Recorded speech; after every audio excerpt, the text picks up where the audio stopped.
will have 23 new garden cities by 2050 as government critics fear urban sprawl.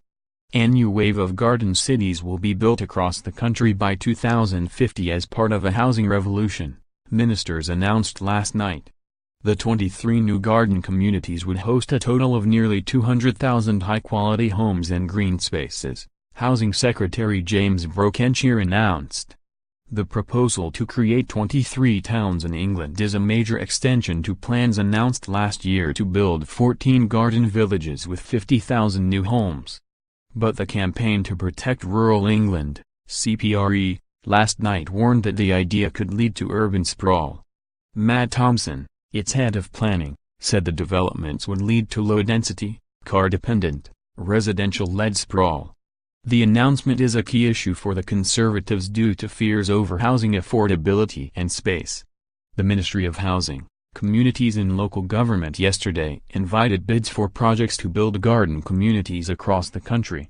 Mr. Brokenshire said the blueprint would allow more high-quality homes to be built and green spaces created. Councils and developers can apply if their proposal reflects the character of an area, includes green space and if they have local community support. Successful bidders will receive advice from experts and funding for staffing and environmental assessments. The Housing Ministry said the garden communities can vary in size between 10,000 and 40,000 homes. Mr. Brokenshire said, "This plan is about the government working with councils and developers to get great homes in keeping with beautiful areas in England. We want to help local authorities build strong and vibrant communities where people want to live, work, and raise families." It follows calls by the likes of Chief Secretary to the Treasury Liz Truss and prominent Tory MP Jacob Rees-Mogg to allow more housing in Greenbelt land.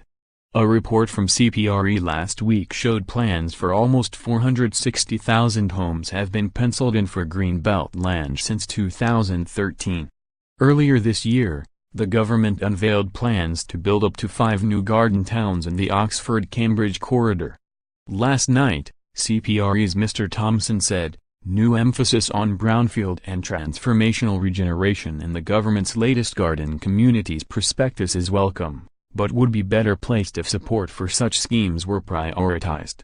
As a whole, though, the prospectus is another example of the garden sobriquet being applied to even more random development proposals. Even the revised National Policy Planning Framework recognizes the importance of using what limited land we have more efficiently. We need to ask whether homes with gardens are compatible with the achievement of sustainable, walkable communities.